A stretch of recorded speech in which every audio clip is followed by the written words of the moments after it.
É sempre motivo de alegria e um grande privilégio o fato de podermos abrir a palavra do Senhor e entendermos qual é a sua vontade para a nossa vida e entendermos as verdades bíblicas. Na aula de hoje, nós vamos estudar um pouco sobre a Santíssima Trindade. No Brasil, a maioria de nós fomos criados fazendo o sinal da cruz, em nome do Pai, do Filho e do Espírito Santo. Amém. Mas de alguns anos para cá, a crença na Santíssima Trindade tem sido abalada por pessoas que, desconhecendo a palavra de Deus, ensinam que o Espírito Santo não é uma pessoa, que é apenas uma energia positiva. Outros dizem que o Espírito Santo é apenas um anjo. Outros ensinam que o Senhor Jesus não é Deus. Alguns dizem que é Deus, mas é um Deus inferior ao Pai. Então há várias ideias errôneas em relação à Santíssima Trindade. Então, na palestra de hoje, nós vamos apresentar alguns textos bíblicos que de maneira muito clara apresentam essa importante doutrina bíblica. Antes de lermos vários versículos bíblicos, me permitam comentar alguns argumentos usados por aqueles que não creem na Trindade. O primeiro argumento é o seguinte: a palavra Trindade não aparece na Bíblia. E é verdade. A palavra Trindade não aparece na Bíblia. Mas a doutrina ali está. Vejam bem, há outras palavras que também não aparecem na Bíblia, como por exemplo, milênio. Mas a ideia, a doutrina do milênio está na Bíblia ou não? Sim. A palavra ascensão também não aparece na Bíblia. A palavra encarnação também não aparece na Bíblia. Mas o Senhor Jesus se fez o quê? Carne. Ele encarnou. A ideia, a doutrina está na Bíblia, embora o termo não esteja ali. As palavras onisciente e onipresente também não estão na Bíblia. Onipotente sim, mas a palavra onipotência não está. Então, o simples fato do termo não estar na Bíblia, isso não quer dizer que a doutrina não esteja ali. Então, a bem da verdade, a palavra Trindade não aparece na Bíblia. Mas vamos ver de uma maneira muito clara que a doutrina está cristalina, no assim diz o Senhor. Um outro argumento é a doutrina da Trindade. É uma doutrina pagã. Isso ensinam aqueles que não creem no assim diz o Senhor. Não, a doutrina da Trindade é pagã. Ela foi introduzida no seio do cristianismo pela igreja apostatada.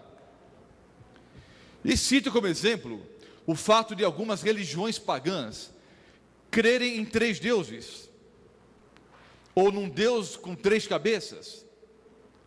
Mas na verdade, queridos, essas religiões pagãs, elas ensinam uma contrafação da verdadeira doutrina da Trindade. Não foram os cristãos que copiaram do paganismo essa ideia. O paganismo é que copiou do cristianismo e adulterou a verdadeira doutrina bíblica. Agora vejam só, as pessoas que atacam a Trindade e usam esse argumento do paganismo, se esquecem, por exemplo, que uma grande parte das religiões pagãs ensina que houve um dilúvio universal. Há religiões pagãs que ensinam que o homem foi criado, que a mulher foi criada da coceira do homem.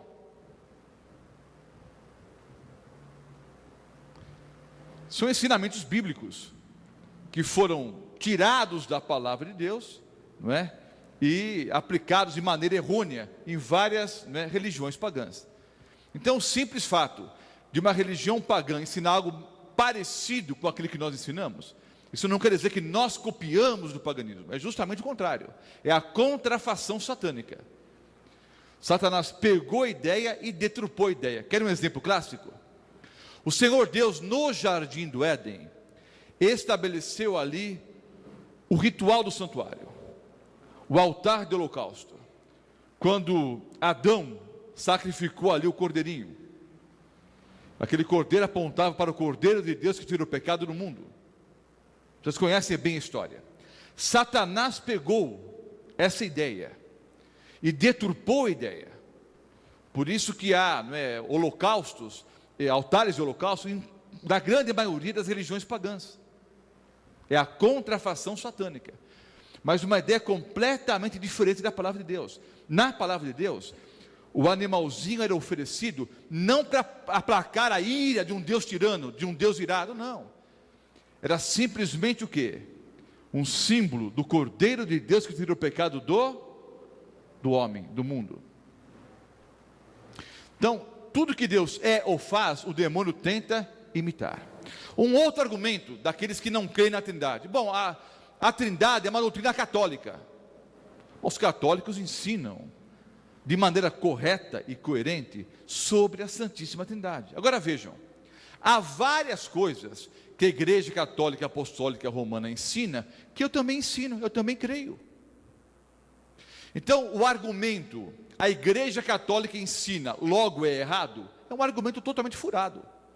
Porque há muitas coisas que os católicos creem, que nós evangélicos também cremos. Por exemplo, a Igreja Católica ensina que a Bíblia é a palavra de Deus, ou não ensina? Eles podem não aceitar a Bíblia como única regra de fé e prática, mas eles ensinam que a Bíblia é a palavra de Deus. No credo católico, há a seguinte frase: que o Senhor Jesus está sentado à destra de Deus Pai Todo-Poderoso, de onde há de vir julgar os vivos e os mortos. Há duas ideias aqui, principais. Primeiro, o Senhor Jesus vai voltar a esse planeta. O credo católico ensina que o Senhor Jesus vai voltar. Eu também ensino, eu também creio nisso. A Igreja Católica também ensina que haverá um juízo final. Eu também ensino, porque são doutrinas bíblicas. A Igreja Católica ensina o nascimento virginal de Cristo. Nós também cremos que Jesus nasceu de uma virgem.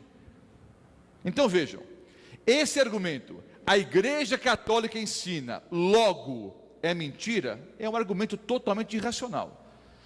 Porque nós temos muitas coisas em comum. Muitas coisas que a Igreja Católica ensina são verdadeiras. E naquilo que eles estão corretos, eu digo que amém. E discordo de uma série de outras coisas que a Igreja Católica ensina, porque se afastaram do assim diz o Senhor. Mas quando a Igreja Católica Apostólica Romana ensina que existe um único Deus, Pai, Filho e Espírito Santo, eles estão corretos, porque é o assim diz o Senhor. É isso que a Bíblia ensina. Um outro argumento: se eu não posso entender, se a minha razão não pode compreender, não pode ser verdade. Mas, queridos, há tantos outros mistérios que eu não compreendo. Por exemplo, eu posso explicar a origem de Deus? Não posso, mas eu creio que Ele existe. Eu não posso explicar, mesmo porque a Bíblia chama de mistério da iniquidade, eu não posso explicar racionalmente a origem do mal. A Bíblia apresenta de maneira muito clara a origem do mal, que é o tema que nós vamos estudar amanhã. Mas eu não consigo entender, foge à minha compreensão, à minha razão, como num lugar perfeito, o céu, surgiu o mal. Eu não consigo entender também o mistério da piedade. Vejam bem, há muitas pessoas que dizem que me amam, e eu creio que muitas delas dizem a verdade. Eu creio que minha mãe me ama, que a minha irmã me ama, que a minha esposa me ama muito, que meus filhos me amam. Agora vejam, todas as pessoas que dizem que me amam, elas não me conhecem. Elas pensam que conhecem. Na verdade, queridos, nós não conhecemos nem nós mesmos. Não é fato isso? Você já se surpreendeu com o seguinte pensamento, ou você até disse a seguinte frase: eu nunca pensei que eu fosse capaz de tal coisa. Pode ser algo assim terrível, um crime hediondo, ou assim algo, né, de uma honradez fora do comum.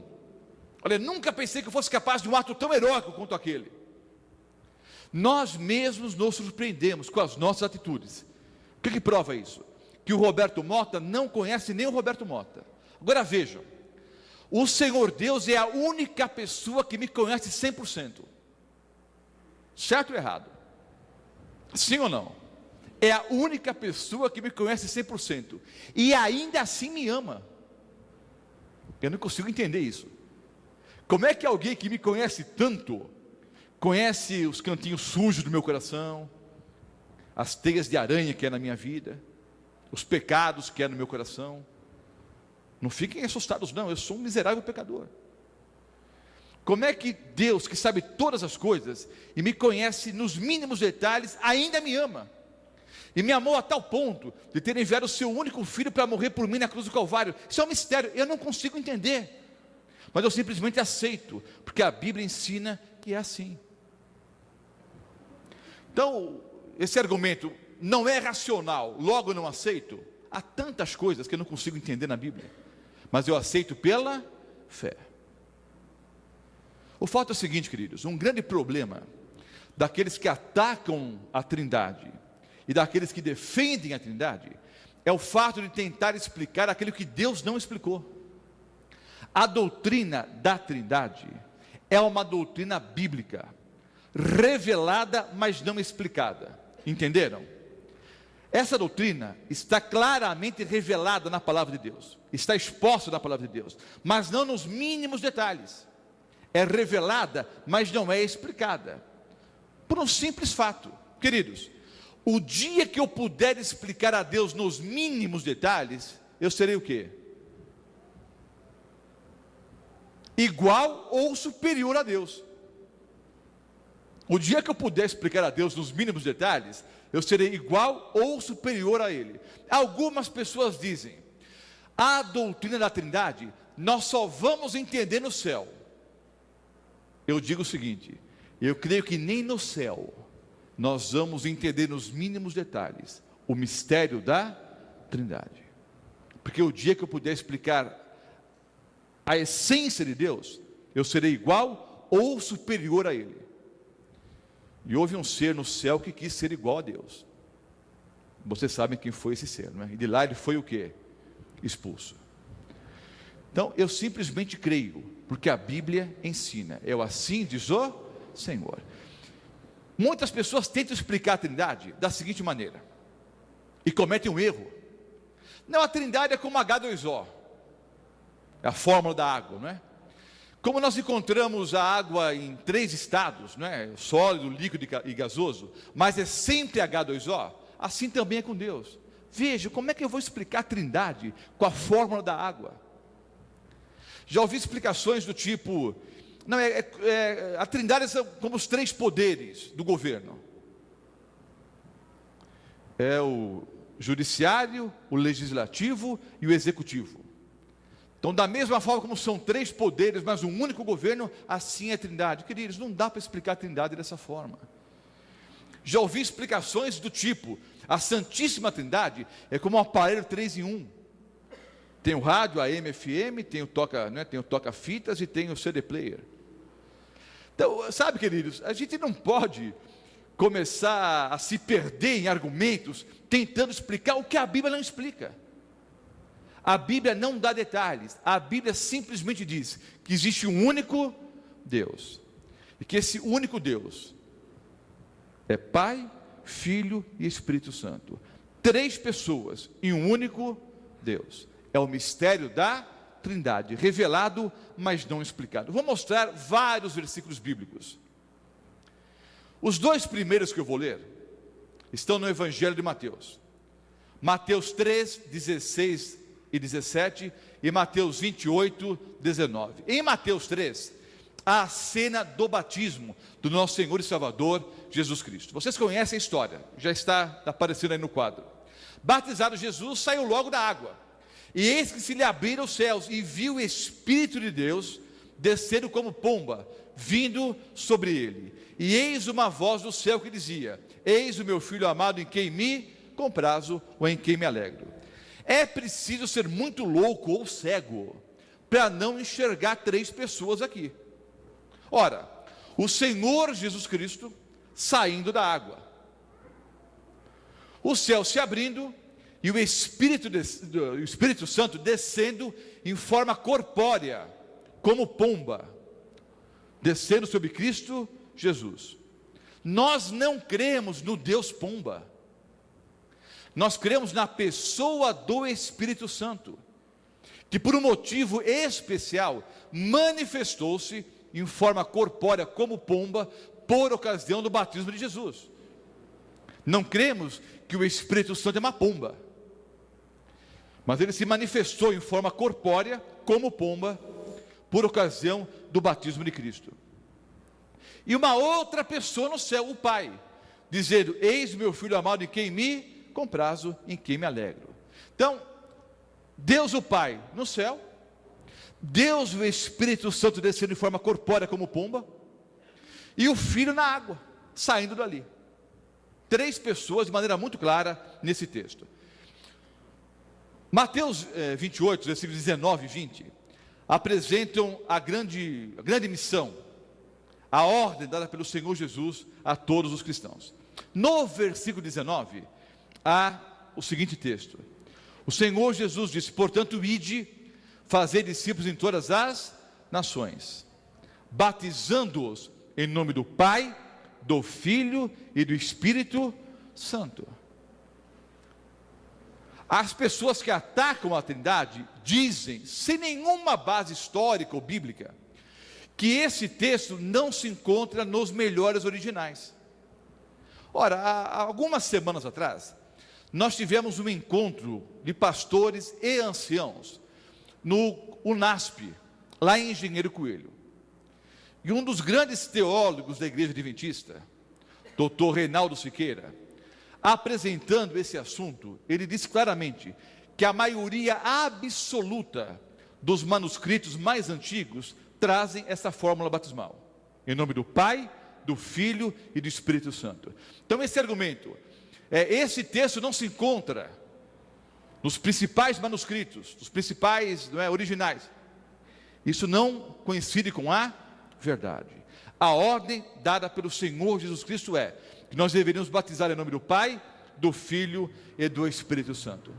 Há 60 versículos bíblicos ou mais que trazem as três pessoas.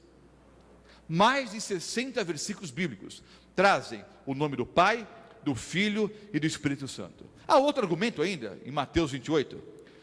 O Senhor Jesus não disse que nós deveríamos batizar nos nomes, disse no nome do Pai, do Filho e do Espírito Santo, no singular. Não é interessante isso?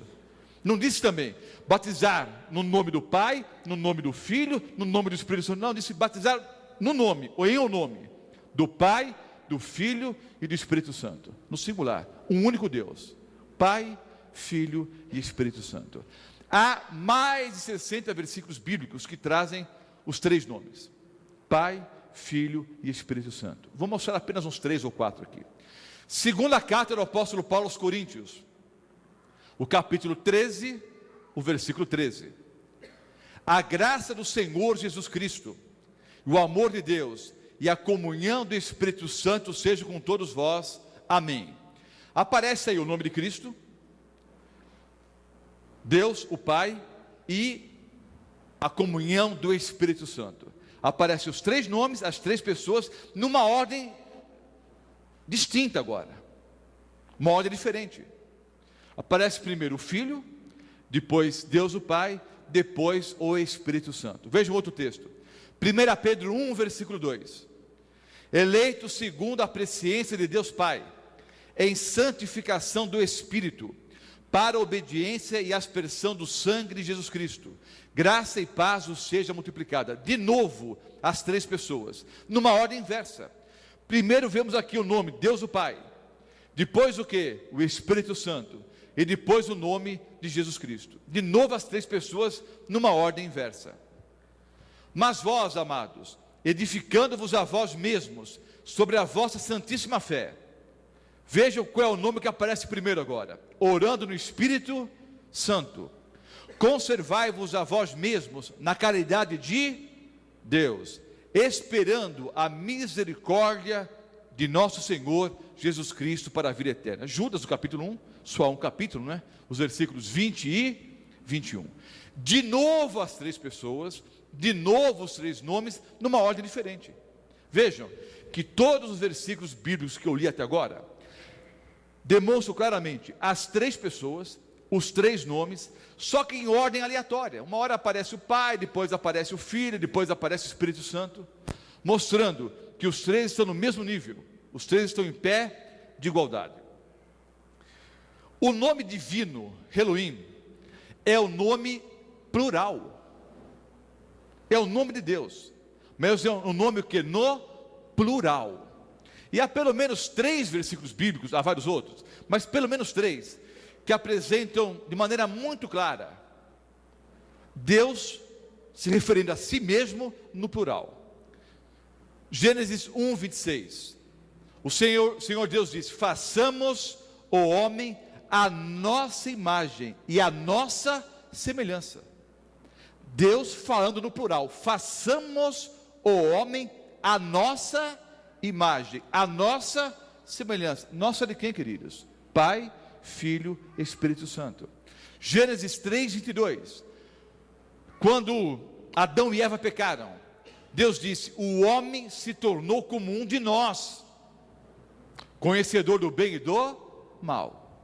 Vejam, Deus referindo-se a si mesmo no plural. O homem tornou-se como um de nós. Gênesis 11, os versículos 6 e 7. Gênesis 11 traz o relato da Torre de Babel. O Senhor Deus então desceu e confundiu ali a linguagem do homem. Havia um único idioma e Deus confundiu ali a linguagem do homem. Deus disse: desçamos e confundamos a linguagem do homem. Desçamos, confundamos. Deus de novo, referindo-se a si mesmo no plural. Plural por quê, queridos? Pai, Filho, Espírito Santo, um único Deus. E ao mesmo tempo 3 pessoas. Vejo que as 3 pessoas têm as mesmas características. Primeira carta do apóstolo Paulo aos Coríntios 3,17 diz que o nosso corpo é templo de Deus o Pai. Então nós somos templos de Deus. Em 1 Coríntios 6,19 a Bíblia diz que nós somos templos do Espírito Santo. E Gálatas 2,20 diz que o nosso corpo é morada de Cristo. Então o nosso corpo, queridos, é templo de Deus o Pai, é templo da pessoa do Espírito Santo e é também morada de Cristo. Quem nos dá a vida eterna? É o Pai, é o Filho ou é o Espírito Santo? A Bíblia diz que o Pai nos dá a vida eterna, em 1 João 5, o versículo 11. Mas a Bíblia também diz que a pessoa do Espírito Santo nos dá a vida eterna, Gálatas 6, o versículo 8. E a Bíblia ensina que Jesus nos dá a vida eterna, em João 10, 28. Quem nos dá a vida eterna? Deus o Pai, Deus o Filho e Deus o Espírito Santo. Vou ler agora vários versículos bíblicos que mostram a divindade do Filho. Textos que mostram que Jesus é Deus. Mas eu pergunto, até esse momento, pelos versículos que nós lemos, deu para entender que existe um único Deus, que de forma que você e eu não podemos explicar, foge à nossa razão. Esse único Deus, ao mesmo tempo, é Pai, Filho e Espírito Santo. Não é um Deus que se revela de 3 formas diferentes. Não é um Deus que se apresenta de forma didática, de 3 formas diferentes, não. São 3 pessoas distintas. O Pai é uma pessoa, O Filho é uma outra pessoa, o Espírito Santo é uma outra pessoa, 3 pessoas, e de uma forma que a minha razão não consegue entender, porque os pensamentos de Deus não são os meus pensamentos, e os caminhos de Deus são muito mais elevados do que os meus caminhos. Eu até disse na aula inaugural, que a palavra teologia traz em si mesma um erro teológico. Não existe estudo da pessoa de Deus, nós estudamos aquilo que Deus quis revelar, e Deus revelou na sua palavra, que Ele é Deus único, Pai, Filho e Espírito Santo, e eu simplesmente aceito, assim diz o Senhor. Agora vejamos, alguns versículos bíblicos, o tempo não permite apresentarmos todos, alguns versículos que mostram a divindade do nosso Senhor e Salvador, Jesus Cristo. João 1, versículo 1, no princípio era o verbo estava com Deus e o verbo era Deus. O texto é claro, o verbo é Jesus. Então, Jesus, não é? O verbo estava com Deus e o verbo era Deus. Estava com Deus e era Deus. Mateus 1, 23. Eis que a virgem conceberá e dará à luz um filho, e chamá-lo-ão pelo nome de Emanuel, que traduzido é Deus conosco. Emanuel significa o que, irmãos? Deus conosco. O Messias é Deus conosco. Porque um menino nos nasceu, um filho se nos deu, e o principado está sobre os seus ombros, e o seu nome será, é uma profecia messiânica, Isaías 9, versículo 6, é uma profecia que se refere ao nosso Senhor e Salvador Jesus Cristo. Há vários nomes para Jesus na Bíblia. O profeta Isaías, no capítulo 9, versículo 6, menciona alguns nomes do Messias, alguns nomes do nosso Senhor e Salvador Jesus Cristo. Seu nome será Maravilhoso, Conselheiro, Deus Forte, Pai de Eternidade e Príncipe da Paz. Então vejam, o profeta Isaías, inspirado por Deus, chamou o Senhor Jesus Cristo de Deus Forte e Pai da Eternidade. Isso quer dizer o que, irmãos? Antes que existisse eternidade, Jesus já existia. Jesus é coeterno com o Pai. Há um argumento que foi usado por Alexandre, de Alexandria, contra Ário, que é o pai do arianismo, a doutrina que ensina que Jesus é um Deus menor. Conversando com o pastor Acílio Alves, que está presente aqui essa noite, e lendo alguns livros, eu descobri um argumento interessante. Não é meu esse argumento, um argumento usado por Alexandre de Alexandria contra Ário, num debate sobre a natureza de Cristo. A ideia é a seguinte: Malaquias 3,6 diz que Deus é eterno, eu, o Senhor, não mudo. Então, Jeová não muda. Isso é um princípio, é o princípio da imutabilidade do caráter de Deus. Deus não pode mudar, Deus é imutável. Agora vejam, pessoas que não creem que Jesus é Deus, creem na imutabilidade do caráter de Deus. Deus não pode mudar. Agora vejam o raciocínio. Pode parecer filosófico, mas é teológico, é bíblico. Ora, se Deus não pode mudar, raciocinemos juntos. Se Deus é eterno e o Filho não é eterno, como alguns erroneamente ensinam, se o Filho não é eterno, se houve um tempo em que o Filho não existia, houve um tempo em que Deus Pai não era Pai. Entende o raciocínio? Se houve um tempo em que o Filho não existia, como alguns ensinam de maneira errada por aí, então houve um tempo em que Deus Pai não era Pai. Então houve um tempo que esse Deus não era Pai. Então Deus passou a ser Pai. Se Deus, que não era Pai, passou a ser Pai, houve mudança no seu caráter. Então Deus muda. Se Deus é imutável, e eu creio que é, Se Deus o Pai é Pai eterno, e eu creio que é, o Filho tem que ser coeterno com o Pai. Se o Filho não é eterno, o Pai também não é Pai eterno. Entenderam o raciocínio? E o profeta Isaías diz de maneira muito clara que Jesus é o Pai da eternidade. Ele é coeterno com o Pai. O Senhor Jesus sempre existiu. Romanos 9, versículo 5. Dos quais são os pais, e dos quais é Cristo segundo a carne, o qual é sobre todos, Deus bendito eternamente. Então vejam, o apóstolo Paulo chama o Senhor Jesus Cristo de Deus bendito. Segunda carta do apóstolo Pedro, o capítulo 1, o versículo 1. Simão Pedro, servo e apóstolo de Jesus Cristo, aos que conosco alcançaram fé igualmente preciosa, pela justiça do nosso Deus e Salvador, Jesus Cristo. Então o apóstolo Pedro chama Jesus de nosso Deus e Salvador. Lucas 23, 40. O Senhor Jesus crucificado. De um lado, o chamado bom ladrão, e do outro lado, o mau ladrão, né? Na verdade, os dois eram maus. Não existe bom ladrão. Mas a tradição chama um de mau ladrão, outro de bom ladrão. Os dois eram maus. Um zombava de Cristo. Tu não és o Cristo? Desça da cruz. Salve-se a si próprio e também a nós. Agora, o outro, porém, repreendia-o dizendo: tu nem ainda temes a Deus, estando na mesma condenação.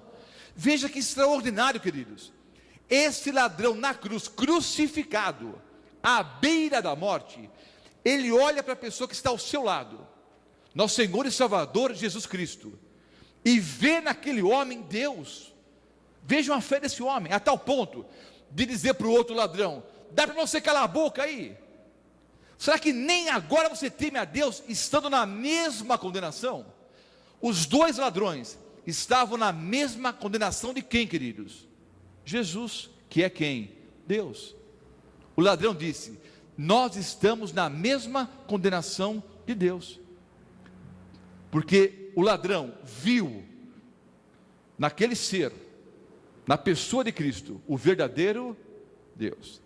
E a fé foi tão grande que o Senhor Jesus disse: em verdade te digo hoje, um dia no futuro você vai estar comigo no paraíso.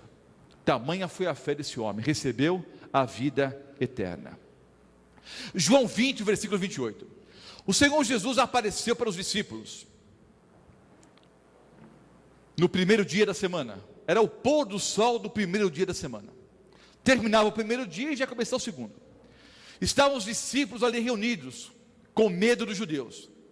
Tomé não estava entre eles. Cristo apareceu para os discípulos. Quando Tomé se reencontrou com os discípulos, eles disseram: vimos o Senhor. E Tomé então disse: se eu não puder ver, se eu não puder tocar, de modo nenhum acreditarei. 8 dias depois, era de novo o primeiro dia da semana, estavam novamente os discípulos reunidos, e agora Tomé estava entre eles, e o Senhor Jesus se manifestou em carne e osso, porque Jesus encarnou, o verbo se fez carne, e Jesus ressuscitou em carne e osso. Cristo agora se apresenta mais uma vez aos discípulos, e se dirige especialmente a Tomé, e diz: Tomé, sou eu mesmo, pode me tocar, olha aqui as minhas mãos, olha aqui o meu lado, pode me tocar, pode pegar, sou eu mesmo, não sejas incrédulo, sejas um crente. Aí Tomé disse: Senhor meu e Deus meu. Eu dirigi uma série como essa, numa grande igreja, na zona norte de São Paulo, apresentei esse assunto, e a saída é uma pessoa de uma outra denominação, não vou dizer o nome por uma questão ética, mas é uma denominação que não crê que Jesus é Deus. Ele estava à saída para conversar comigo, e depois de uma longa conversa, ele me disse: olha, esse texto que você usou hoje à noite, João 20, 28, não tem nada a ver com a divindade de Jesus. Vocês adventistas não sabem explicar a Bíblia, eu vou explicar para você. Aí eu fiquei esperando então uma explicação melhor do que aquela que eu havia apresentado. Ele disse: olha, Tomé estava entre os discípulos. Quando Jesus apareceu, Tomé levou um susto e disse: ai meu Deus! O que é que vocês acham, irmãos? É uma boa explicação da Bíblia essa? É claro que não, mesmo porque Tomé, sendo judeu, não tomaria o nome de Deus em vão. Na verdade, Tomé, num ato de adoração, disse para o Senhor Jesus Cristo: Senhor meu e Deus meu. Tito 2,13, Tito 2, o versículo 13: aguardando a bem-aventurada esperança e o aparecimento da glória do grande Deus e nosso Senhor Jesus Cristo. Grande Deus e Senhor Jesus Cristo. Vejam bem, o profeta Isaías chama Jesus de Deus forte. O apóstolo Paulo chama Jesus de Deus. O apóstolo Pedro chama Jesus de Deus. Tomé chamou Jesus de Senhor e Deus. Agora, veja o que Deus o Pai fala a respeito do Filho. Hebreus 1, o versículo 8. Hebreus 1, o versículo 8. Mas do Filho diz. Quem é que está falando? É Deus o Pai. Olha o que Deus o Pai fala a respeito do Filho.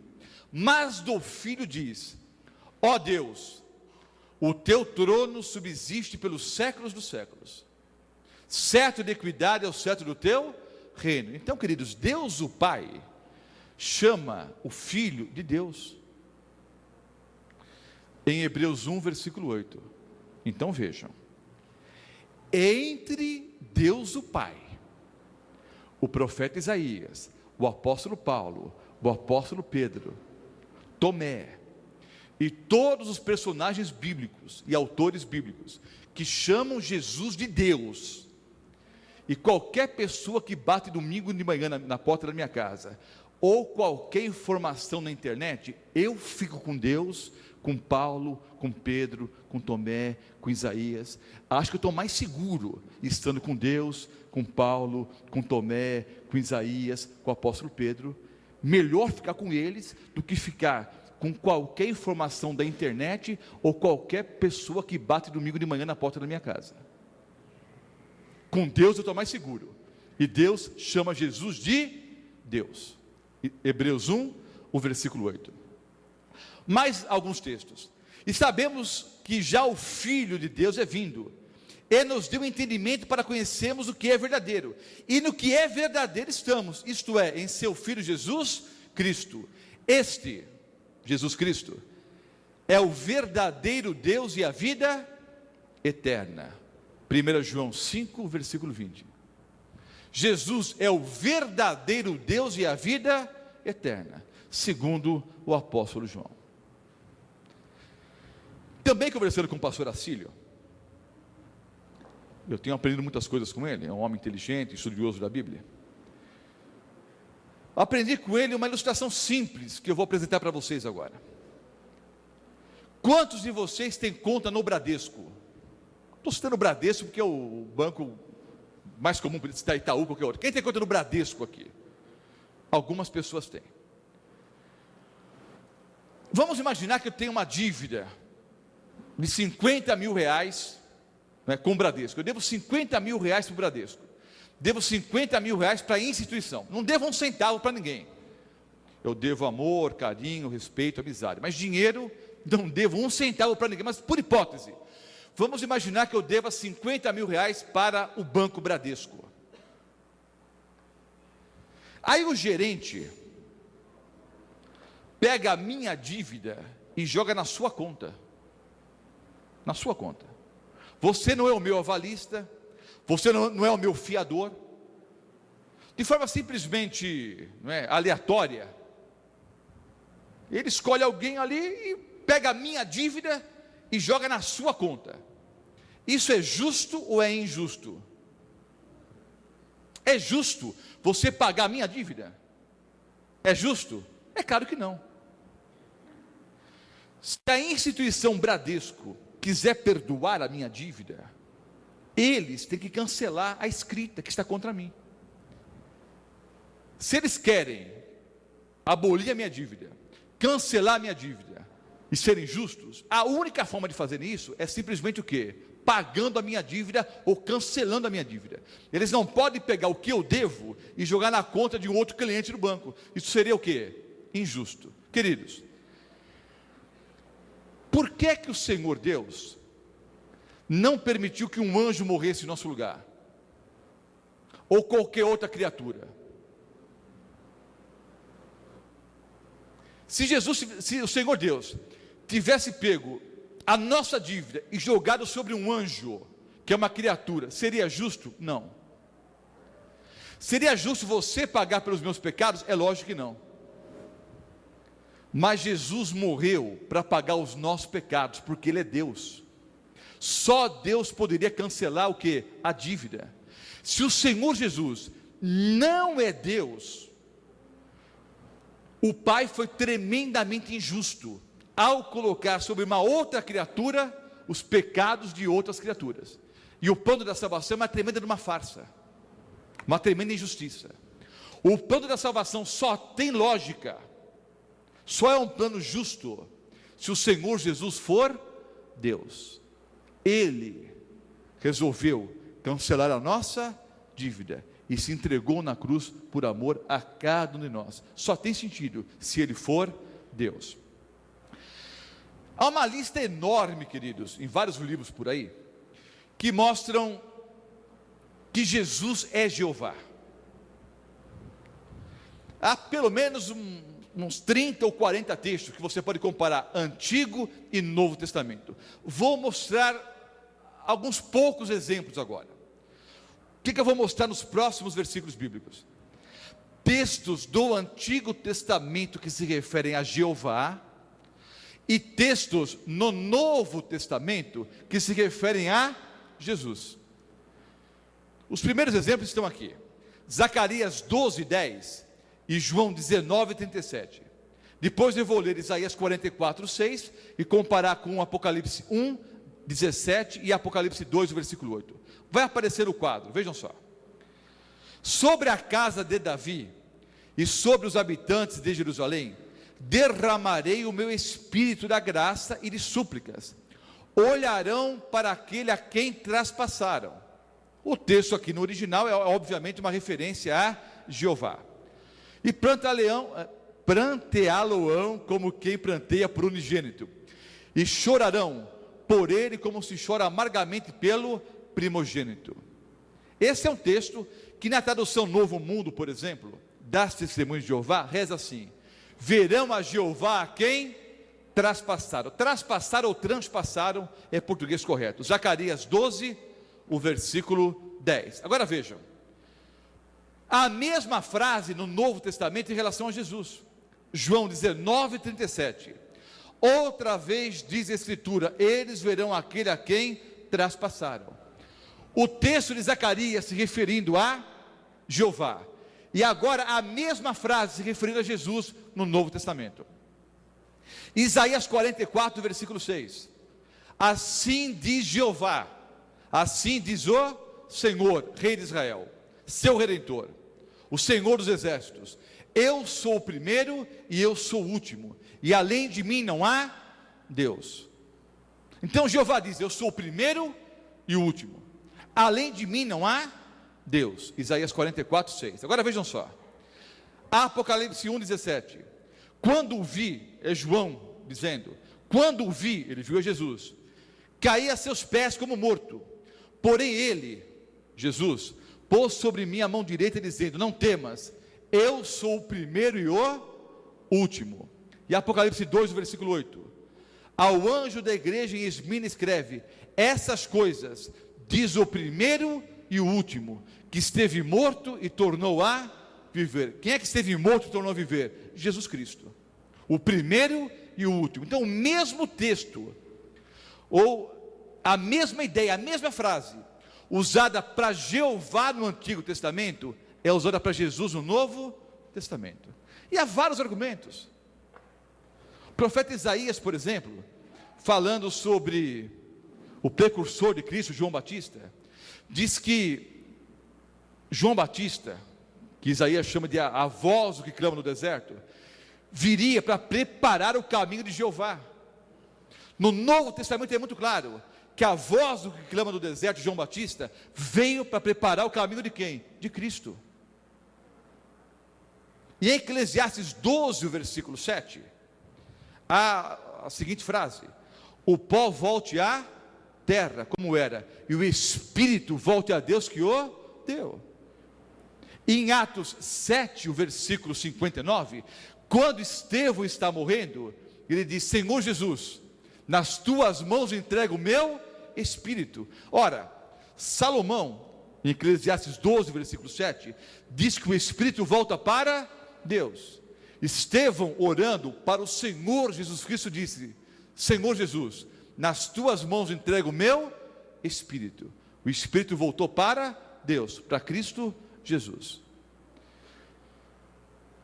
Entenderam o raciocínio? Vou mostrar agora aqui mais 4 adjetivos usados para Jeová no Antigo Testamento, que são usados para Jesus no Novo Testamento. Anote o texto. Salmo 23, 1. Jeová é o meu pastor. João 10, 14. Jesus disse: eu sou o bom pastor. Quando Davi escreveu: o Senhor é meu pastor, escreveu para quem? Para Jesus. Porque Jesus veio e disse: eu sou o bom pastor. Salmo 27, 1. Diz que Jeová é a luz. Em João 8, 12, Jesus disse: eu sou a luz. Salmo 18, 2, diz que Jeová é a pedra. 1 Coríntios 10, versículo 4, diz que Jesus é a pedra. Jeremias 10, 10, diz que Jeová é a verdade. Em João 14, 6, Jesus disse: eu sou a verdade. Entenderam? A mesma ideia apresentada para Jeová no Antigo Testamento é apresentada para Jesus no Novo Testamento, porque Jesus é Jeová. Eu tenho, irmãos, 2 Bíblias aqui. Eu vou abrir essa de capa verde. Vou colocar o óculos, porque eu mal enxergo a Bíblia, quanto mais as letras. Eu tenho aqui a tradução Novo Mundo das Testemunhas de Jeová. Eu vou abrir a Bíblia das Testemunhas de Jeová no Salmo 110. E eu vou ler os versículos 1 e 5. Todas as vezes que na nossa Bíblia aparece o nome Senhor, com S maiúsculo, as Testemunhas de Jeová traduziram como Jeová. Então vejam só, Salmo 110, 1. A pronunciação de Jeová ao meu Senhor é: senta-te à minha direita. Então Jeová disse para alguém: assenta-te à minha direita. E o versículo 5 diz: o próprio Jeová à tua direita. Isso é um bom texto para você anotar, para perguntar domingo de manhã, quando bater na porta da sua casa. Quem está à direita de Jeová é Jeová. Então há 2 Jeovás. Disse Jeová ao Senhor: assenta-te à minha direita. E o versículo 5 diz: o próprio Jeová à tua direita. Quem está à direita de Jeová é Jeová. Agora vejam só, abra a Bíblia em Apocalipse 22, é o último capítulo da Bíblia. Apocalipse 22, o versículo 1.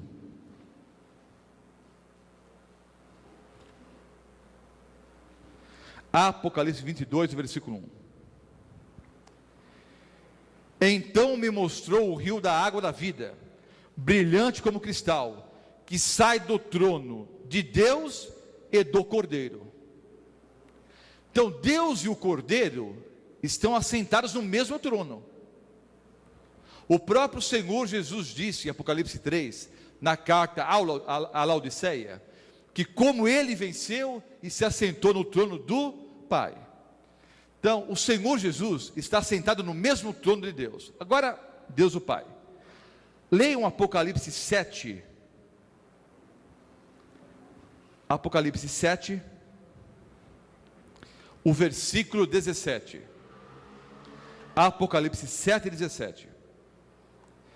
Pois o Cordeiro que se encontra no meio do trono, raciocinemos juntos. O Salmo 110, versículos 1 e 5, diz que Jeová disse para o Senhor: assenta-te à minha direita. Nós cristãos sabemos que Jesus está à destra de Deus Pai Todo-Poderoso. Existe um trono no céu. Nesse trono está o Pai, está o Filho. Pastor, mas e a pessoa do Espírito Santo? Por que não fala aqui? Ora, vamos raciocinar juntos. Se há um trono, o Senhor Deus está sentado aqui no trono. Jesus está em que lugar do trono, queridos? Apocalipse 7,17. À direita do Pai e no centro do trono. Então, no trono, o Pai está aqui e Jesus está no centro do trono. Isso quer dizer, obviamente, que há uma outra pessoa ao lado. Porque se só estivesse Jesus, Deus o Filho e Deus o Pai no trono, como é que a Bíblia poderia dizer que quem está no centro é Jesus? Para Jesus estar no centro, quer dizer o quê? Que há pelo menos uma pessoa de cada lado. Quem são essas pessoas, queridos? Deus o Pai e Deus o Espírito Santo. Um trono para a Santíssima Trindade. Um trono para Deus. Deus o Pai, Deus o Filho e Deus o Espírito Santo. Êxodo 3, os versículos 13 a 16. O Senhor Deus revelou-se a Moisés através de uma sarça ardente. A sarça ardia, mas não se consumia. Estava ali o fogo, mas a sarça não era consumida pelo fogo. Deus disse: Moisés, tira as sandálias dos seus pés, porque o lugar onde você pisa é terra santa. Moisés tirou as sandálias. E Deus então apresentou o plano para Moisés, como iria tirar o povo do cativeiro do Egito. E mandou Moisés de volta para o Egito. Depois de 40 anos que eles estavam no deserto ali, volta para o Egito. Aí Moisés disse: mas Senhor, se eu voltar para o povo lá, dizendo que Deus me mandou, eles vão perguntar o nome desse Deus, e eu vou dizer o quê? Em outras palavras, Moisés perguntou para Deus qual era o seu nome. E o Senhor Deus disse: eu sou o que sou. Você vai dizer o seguinte: o eu sou me enviou a vós. Então Deus disse: eu sou o que sou.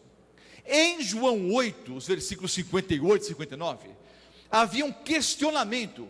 Os judeus estavam discutindo a respeito da pessoa de Cristo, se era o Messias ou não. E começaram a falar sobre Abraão e tal. E Jesus, citando Abraão, falava de Abraão como se fosse uma pessoa íntima.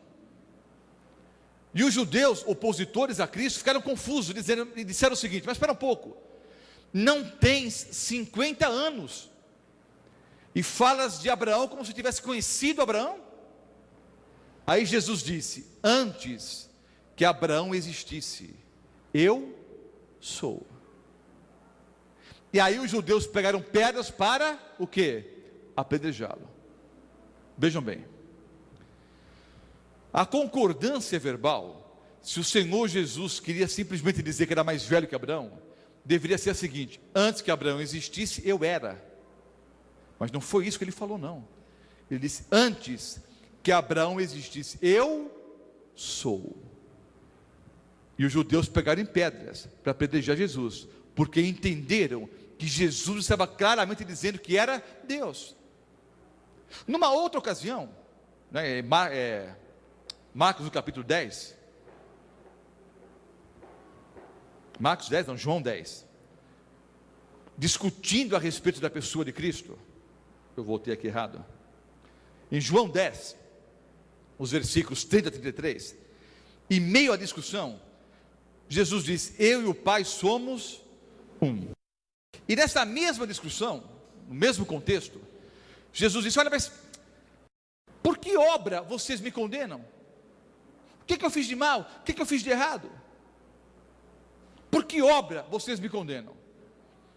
E os judeus disseram: não, nós não condenamos você por obras, nós estamos te condenando porque, sendo tu homem, fazes a ti mesmo de Deus. Então vejam, os judeus entenderam que Jesus explicitamente dizia que era Deus, e chegou a dizer: eu e o Pai somos um. É interessante que a ideia desse texto, muitos de nós não captamos. Há uma explicação que em parte é correta, mas que não explica o texto na essência. Não, é que Deus e o Pai, eles são um em pensamento, em propósito. Está correto isso. Mas a ideia aqui é a seguinte, queridos: Jesus disse: eu e o Pai somos o mesmo. Em uma outra ocasião, Filipe disse: Senhor, mostra-nos o Pai, isso nos basta. E Cristo disse: Filipe, há tanto tempo eu estou convosco, e vocês ainda não me conheceram. Quem vê a mim, vê o Pai. Quem vê a mim, vê o Pai. Eu e o Pai somos o mesmo. Eu e o Pai somos um. João 1,18. Então, há duas hipóteses: ou Jesus era completamente louco, ou ele era realmente Deus, porque Jesus explicitamente dizia que era Deus. Quando pessoas se ajoelharam diante de anjos, os anjos não aceitaram a adoração. Quando pessoas se ajoelharam diante dos apóstolos, por exemplo, esses não aceitaram a adoração. Mas quando as pessoas se ajoelhavam aos pés de Cristo, ele aceitava a adoração, porque ele é quem? Deus. João 1,18. As testemunhas de Jeová traduziram esse texto como monogenes huios, filho único, mas no original está monogenes theos, Deus único. Então a tradução correta para João 1,18 é a seguinte: ninguém jamais viu a Deus. O Deus unigênito que está no seio do Pai, esse o revelou. Deus o Pai ninguém viu. O Deus Filho, esse revelou Deus o Pai. O Deus unigênito, o Deus único, Cristo Jesus, revelou o Deus único Pai. Entenderam? Não é monogenes huios, nem é filho único aqui nesse texto. É Deus unigênito. Estudamos ontem a doutrina da revelação, como Deus estava através de uma pesada cortina, e ele se revelou, e a maior revelação da Trindade é a pessoa de Cristo Jesus, que encarnou, se fez homem e veio a esse mundo. Último bloco, para encerrarmos o estudo dessa noite: a deidade do Espírito Santo. O Espírito Santo é uma pessoa, e é uma pessoa divina, queridos. O Espírito Santo é Deus, é uma pessoa. Anote os textos: Romanos 8, 27, João 14, 26, João 16, o versículo 8, João 16, o versículo 13, Efésios 4, versículo 30, Apocalipse 22, o versículo 17. Esses textos ensinam que o Espírito Santo ouve, fala, intercede. O Espírito Santo pode ser entristecido. O pronome pessoal é usado em relação à pessoa do Espírito Santo. Jesus disse: quando eu for, quando eu for, o outro Consolador será enviado. Enviarei um outro Consolador da parte de meu Pai, que não falará de si mesmo, mas falará tudo que tiver o quê? Ouvido, e vos anunciará todas as coisas. Então está claro, queridos, que o Espírito Santo é uma pessoa. Romanos 8, 27. Aquele que sonda os corações sabe qual é a mente do Espírito, porque segundo a vontade de Deus é que intercede pelos santos. Então o Espírito Santo, ele tem vontade, ele intercede, ele tem mente, é uma pessoa. João 14, 26, mas o Consolador, o Espírito Santo, a quem o Pai enviará em meu nome, esse, pelo pronome pessoal, vos ensinará todas as coisas, e vos fará lembrar de tudo que vos tenho dito. Quando ele vier, pronome pessoal, o Espírito Santo, quando vier o Espírito Santo, quando ele vier, convencerá o mundo do pecado, da justiça e do juízo. Quando vier, porém, o Espírito da verdade, ele vos guiará a toda a verdade, porque não falará por si mesmo, mas dirá tudo o que tiver ouvido, e vos anunciará as coisas que hão de vir. João 16, versículos 8 e 13. Efésios 4:30. Não entristeçais o Espírito de Deus, no qual fostes selados para o dia da redenção. O Espírito Santo pode ficar triste, logo ele é uma pessoa. Não vou ler os textos aqui, anote. Textos que provam que a pessoa do Espírito Santo é uma pessoa divina, que o Espírito Santo é Deus. Hebreus 9:14 diz que o Espírito Santo é eterno, é um atributo de Deus, eternidade. O Espírito Santo é coeterno com o Pai. Salmos 139, os versículos 7 a 10.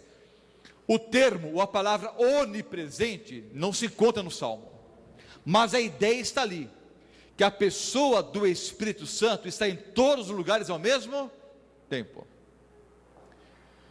1 Coríntios 2, os versículos 10 e 11, o termo onisciente não está ali, mas o texto ensina que o Espírito Santo sabe todas as coisas, até mesmo os pensamentos de Deus, o Pai. Salmo 139, lê o capítulo todo, é o capítulo mais longo da Bíblia, não é? Mostra que o Espírito Santo é onipotente.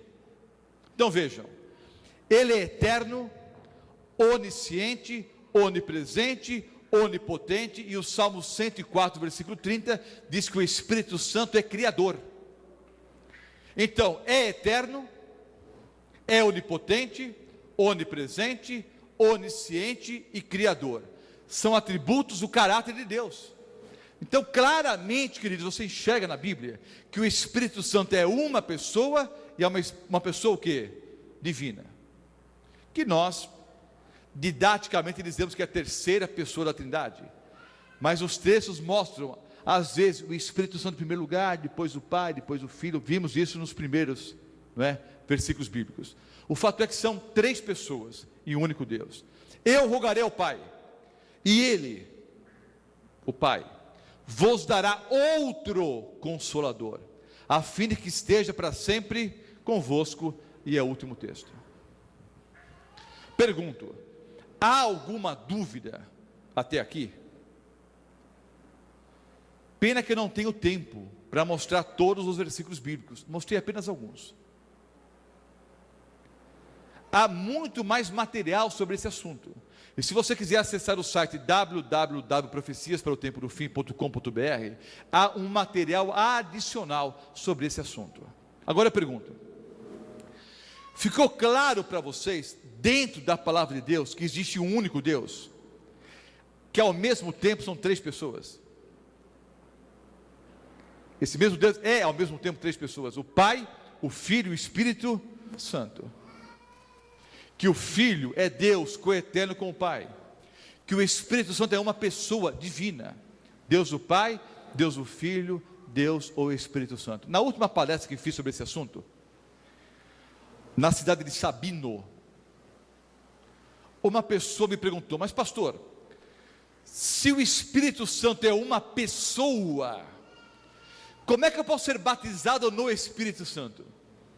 E como é que a Bíblia fala em derramamento do Espírito Santo? Queridos, essa frase, por exemplo, derramamento do Espírito, eu derramarei o meu Espírito, ou ser batizado no Espírito, são figuras de linguagem. Vejam bem, algumas pessoas pegam essas frases e dizem: o Espírito Santo não pode ser uma pessoa, porque como é que eu posso ser batizado numa pessoa? Parece lógico, mas não é. Vejam bem, Jesus Cristo é uma pessoa ou não? Sim ou não? Mesmo aqueles que ensinam que Jesus não é Deus, creem que ele é uma pessoa. Então você pergunta para a pessoa que não crê que o Espírito Santo é uma pessoa, pergunta o seguinte: Jesus é uma pessoa ou não? Ele vai dizer o quê? É. Sim, só que a Bíblia diz que eu tenho que me revestir de Cristo. Como é que eu vou pegar Jesus e vestir? Como é que eu vou vestir uma pessoa? É uma figura de linguagem. da mesma forma que batizado no Espírito, ou derramamento do Espírito. Na verdade, é o derramamento do poder dado pela pessoa do Espírito Santo. Olha, Jesus disse: eu sou a videira verdadeira. Ele é um pé de uvas? Não, são figuras de linguagem. Está muito claro na Bíblia, queridos. É uma doutrina revelada, mas não explicada. Existe um único Deus, Pai, Filho e Espírito Santo. Eu creio assim, porque eu assim diz o Senhor. Eu quero saber, vocês que nos assistem pela internet, vocês que nos ouvem pela Novo Tempo, e especialmente vocês que estão aqui, ao vivo e a cores, na Igreja Adventista do Sétimo Dia de Mirassol, quantos creem que a Bíblia é a palavra do Senhor? Levantem a mão, por gentileza. Quantos creem que é a única regra de fé e prática? Quantos creem que a Bíblia ensina que existe um único Deus, Pai, Filho e Espírito Santo? Não se deixem mover, queridos, da palavra de Deus, por qualquer ventinho de doutrina por aí, não. Fiquem alicerçados no assim diz o Senhor. Vamos nos colocar em pé, vamos ter uma palavra de oração. Vocês que nos assistem pela internet, participem conosco da oração. Vocês que nos ouvem pela Novo Tempo, eu convido que participem da mesma oração. Vamos orar. Amado Pai Celestial, nessa noite estudamos sobre a Santíssima Trindade, uma doutrina muito clara na Bíblia, que é revelada, mas não é explicada nos mínimos detalhes, e nós simplesmente aceitamos o assim diz o Senhor. Aceitamos que existe um único Deus, Criador de todas as coisas, Deus o Pai, Deus o Filho e Deus o Espírito Santo. Obrigado, Senhor, porque a Tua palavra é muito clara, porque a Tua palavra tocou na nossa mente e no nosso coração, e tem nos mostrado as verdades que o Senhor quer que aprendamos, para que sejamos preparados, quando o Senhor Jesus voltar em poder e grande glória. Ensina-nos, Senhor, a aprendermos mais a respeito da Tua palavra. Ensina-nos, Senhor, a confiarmos única e exclusivamente no assim diz o Senhor. Que a nossa vida seja dirigida, seja guiada pela Tua palavra, que seja uma lâmpada para a nossa vida, uma lâmpada para os nossos pés, que a Tua palavra nos conduza rumo a Canaã celestial. Toma-nos, Senhor, em Teus braços de amor, abençoe a cada um de nós, perdoa os nossos pecados, e dá-nos a certeza absoluta de que um dia estaremos contigo para todos sempre nas mansões celestiais. Guia-nos em segurança aos nossos lares e traga-nos de volta amanhã para estudarmos mais a respeito da Tua palavra. Oramos em nome do Senhor Jesus. Amém.